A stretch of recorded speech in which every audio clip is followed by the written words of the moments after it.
Are back. Beautiful day in the Delaware Valley. We are Sports Take, JAKIB Sports YouTube Network. Derek Gunn, Barrett Brooks, Rob Ellis. I'm guessing the weather is slightly nicer in San Diego. I don't know that for sure, but you know who does? The radio voice, the man himself from the Philadelphia Phillies, does an amazing job. Scott Franzke. Scott, give us a little update, man. How's the weather out there in sunny Southern California? It's San Diego weather. That's just it. like you draw it up. Yep. I envy you, man. Yeah, Gunner's very jealous right now, Scott. Very jealous. Yeah, you should be. Thanks. I appreciate it. Scott, I want to start with this. You have made all the calls from 07 to 11, so you know how wild that time period was, right? But it had been a while since we've had that taste again. I wasn't there. I listened to you and I listened to it on TV and it sounded beyond electric. Was it even more hype and more lit at the ballpark than you thought it was going to be after all this time away from it?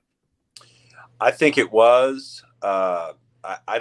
It's hard to say that it doesn't compare to what we saw in 07 to 11. I think there were certainly, bigger, louder days during that run, some bigger than others. But I felt like it was a pretty unique experience, the way the crowd was start to finish. They just never let up from before the first pitch through the last out and beyond. It was pretty remarkable to see and to sort of take in and experience. It was cool. Yeah, and I thought the players too, because let's face it, it's got to be honest, man, and the crowds weren't amazing during the regular season. They got their first full taste of this, and I think I don't know if it inspired them to do better things, but I think they were almost like, wow, this is what it's really like. This is what an Eagles game is like every single week. To a man, every one of them said, we were just blown away by this. Yeah. I mean, we've talked to players about it for years and we've told them all, said, hey, just wait till you get to October. Wait till you get to October. It's going to be totally different. This was a franchise that sold out 250 games in a row. It used to be like this every night on a Tuesday night in July, maybe not that loud, but certainly that full. And none of these players had ever seen that before. I think the players had, walked across the street. They'd seen Eagles games and they probably wondered when their time was coming to get that kind of a crowd and that kind of enthusiasm. And now that they've seen it firsthand, I know they want to see it again. Yeah, well said. All right, so let's go ahead, Barrett. Scott, I'm sitting back. I work right across the street over at Wells Fargo with NBC Sports, Philly, and you could literally hear it all the way over there. So the expectation is it's going to only get even better. Milton goes out and pays money, gets us in a position to be where we're at right now. Do you think this is going to be the norm from this point on? Well, I mean, I would hope so. I think the foundational pieces are certainly there, but baseball is a funny game. Yes. There's constant roster churning and dealing with the budget and dealing with the payroll and, guys coming up for arbitration. I mean, this team might look a little different next year. There's obviously some cornerstone pieces that are have long-term deals that are going to be here for a while. I think they feel like their farm system is growing and it's going to add more depth and talent to the upper level of the organization. So I certainly hope so. But I guess you never can tell because, baseball is that kind of game. We know about that now. I'm sorry, but I'm just saying no Roman Quinn, no Mickey Moniak. Definitely different from what we had even 4 months ago, to now. Yeah. Honestly, I mean, looking back, I was, getting ready for the Atlanta series and looking back at some different highlights and game footage from back in late May, when the Phillies were there and they played a good series in Atlanta there, but, split a 4-game set, had one that got away that was big. But, you look at the video and you're like, oh, right, Odubel Herrera was there. Oh, right, Roman Quinn was a part of this team. It kind of slaps you in the face and makes you realize how long of a season baseball really is. Right. To think that, oh, that was this year. I thought maybe that was last year that those guys were there. Hey, Scott, how imperative is it for this Phillies lineup to get to this Padres bullpen? Because after Snell, Musgrove, and Yarvich, their bullpen has been inconsistent before they can get to Hader. Yeah. Well, I mean, Hader's got it back going again. Yep. The Padres bullpen was really good in the first 2 rounds. And part of that is because they didn't have to dig very deep into their bullpen. A little bit like the Phillies, to be perfectly honest. You know, you can ride one or two really hot arms in the postseason, the way the schedule was worked out.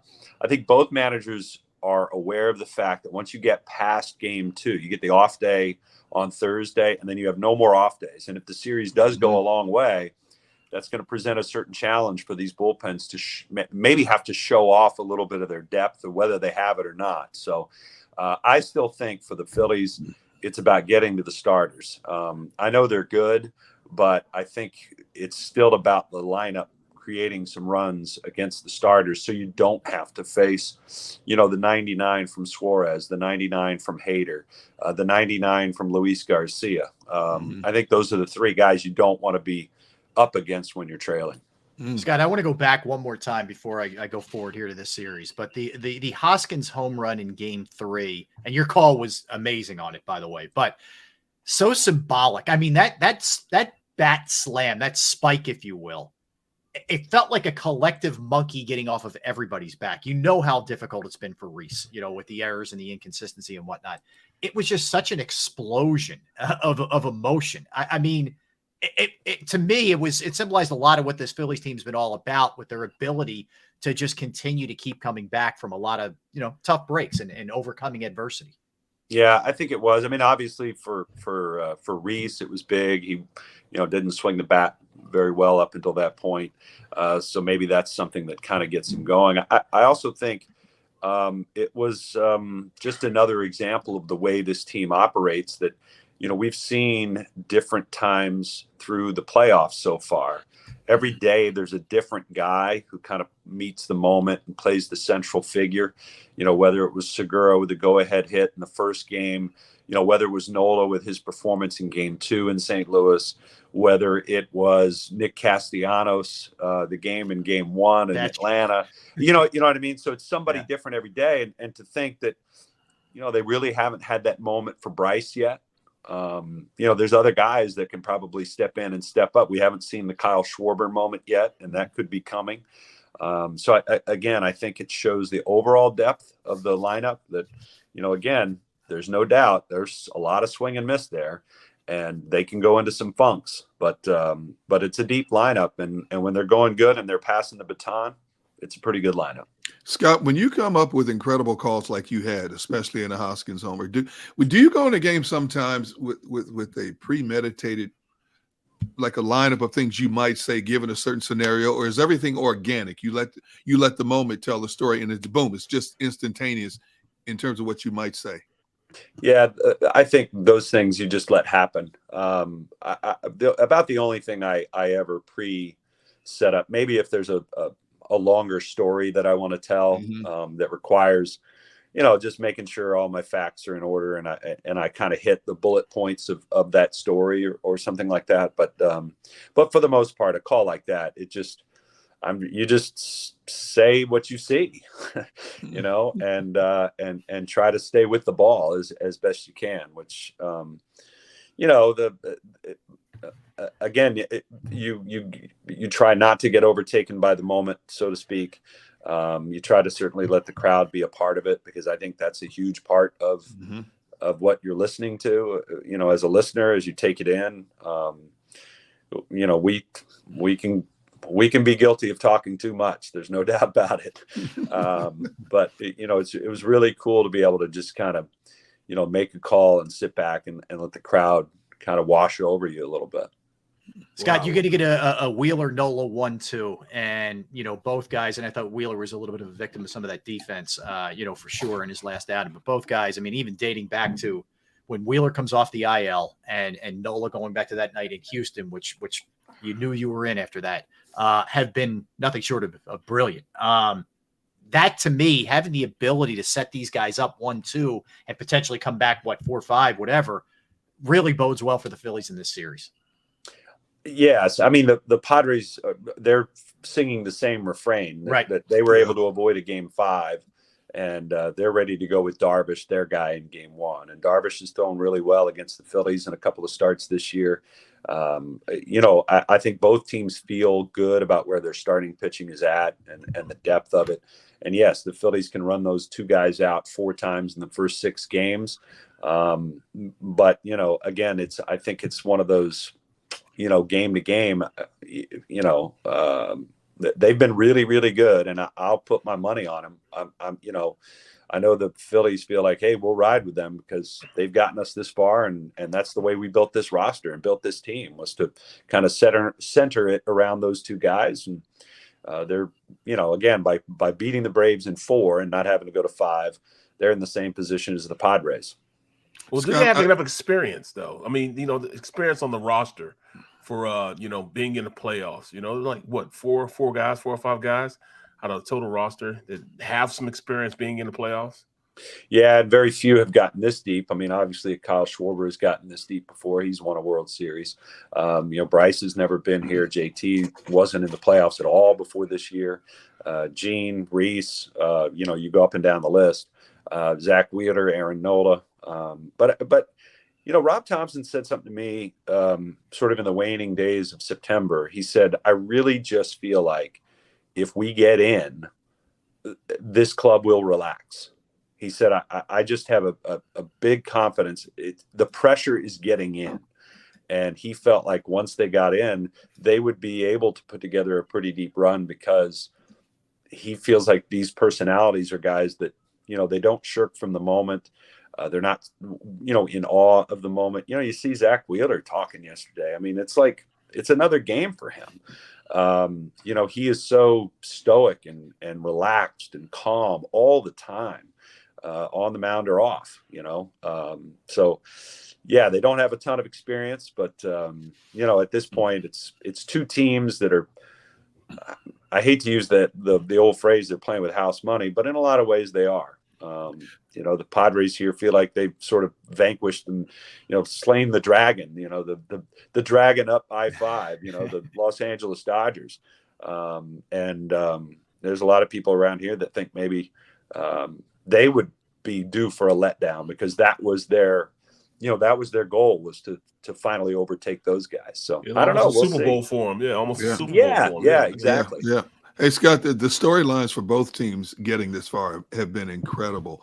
But for a lot of people out there that don't know a whole lot about this Padres team, I mean, here's a Padres team that was 12th in the National League in home runs. They have 9 in 7 postseason games so far. And a kid named Trent Grisham, who was a 184 regular season hitter, all of a sudden he has 3 postseason home runs. Juan Soto is still trying to find his bat. He hasn't really been lighting up in the postseason. Have you been able to just study this Padres team? And if so, can you enlighten us in terms of what jumps out at you about this Padres team? Yeah, I mean, I do think the home runs in the first couple of rounds is interesting, because that wasn't anything people saw coming. Right. But it is an offense that can be opportunistic. It's an offense that in some ways, like the Phillies, they're pretty good at kind of passing the baton, and it's they're sort of they're made up of the sum of their parts. I know they have a superstar player in Manny Machado and a superstar in Juan Soto, but this is kind of a team-based offense in a lot of ways, that like the Phillies are. They don't run a lot.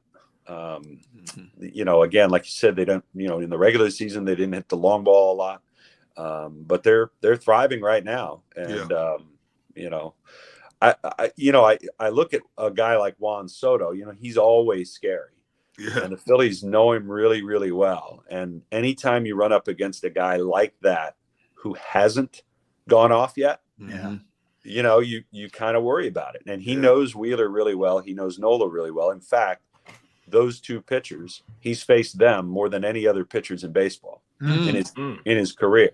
Wheeler number 1 and Nola number 2. So he knows them. And he's got, decent numbers against him. So he's a guy that worries me a lot.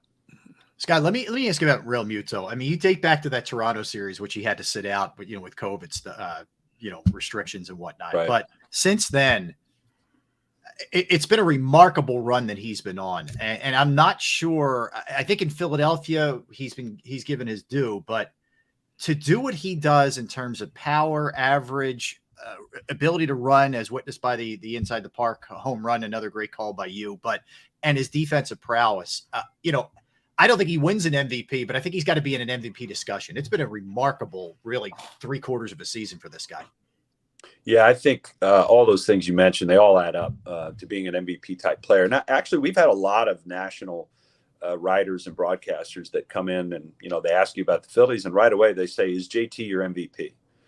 I mean, they're aware of it. He's a spectacular player, and singularly, has kind of redefined all the things that a catcher can be. I mean, I know the quote was used earlier this year, but he is kind of a freak, to do what he's done with his legs, to add to the running game and also to take away from the opposition's running game. It's really pretty remarkable.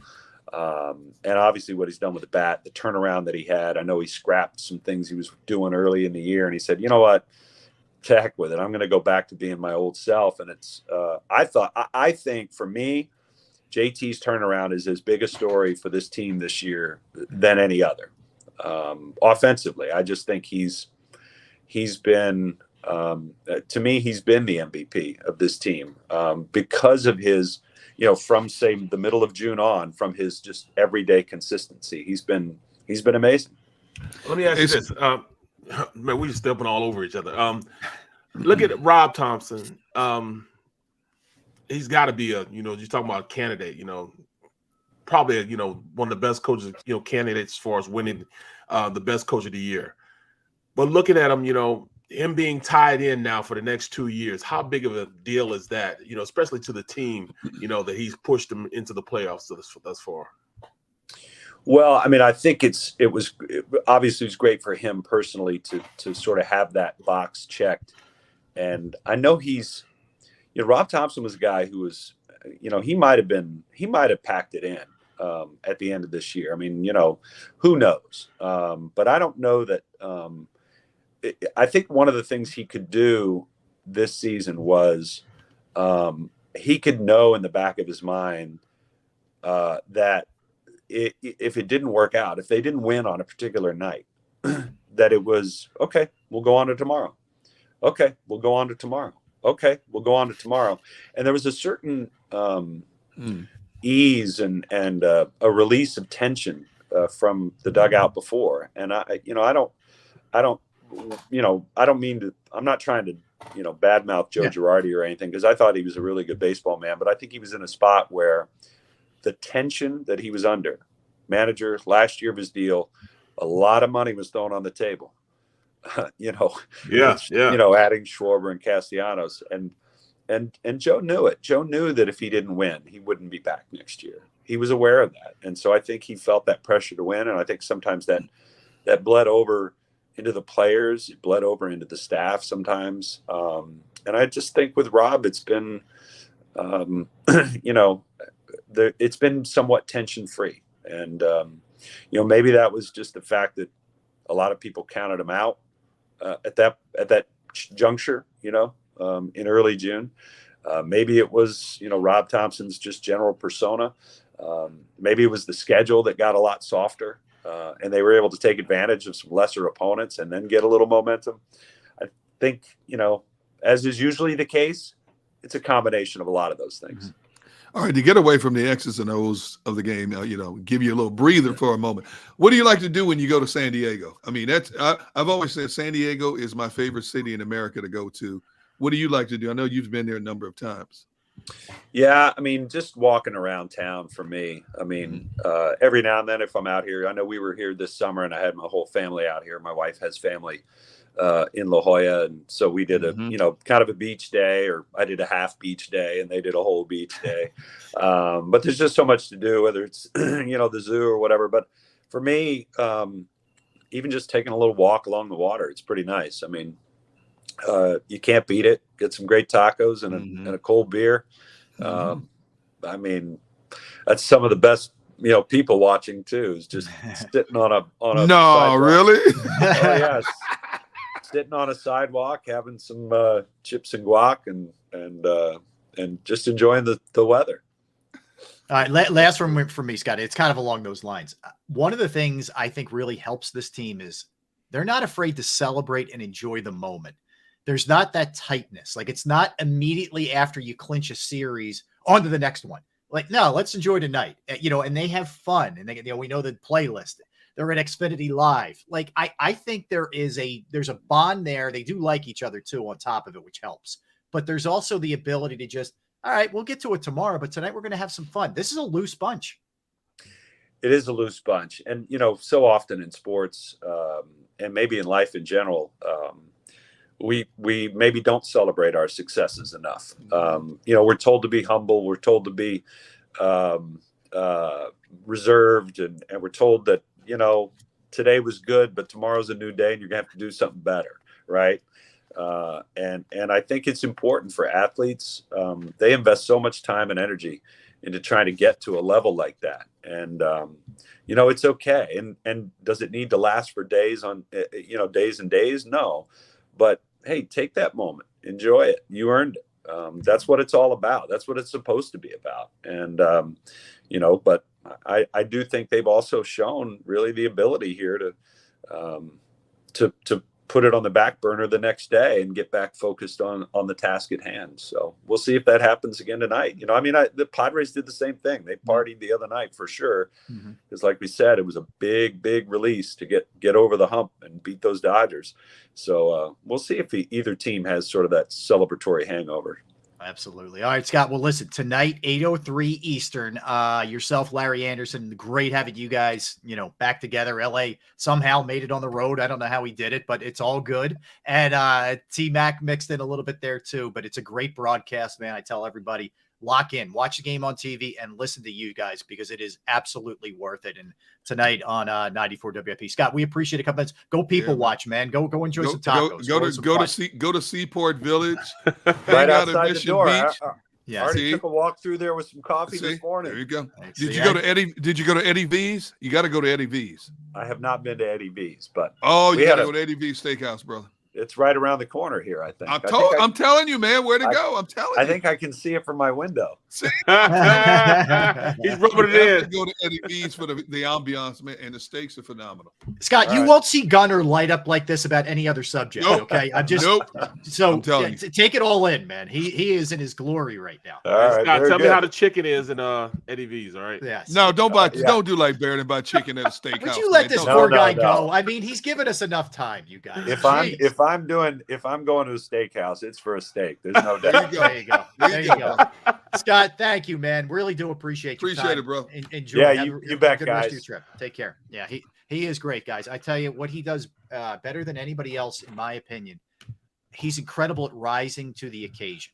Right. Do yourself a favor. Listen to the Hoskins home run, the Realmuto inside the Parker, the Castellanos catch that he referenced. Like, he is on point with the call, and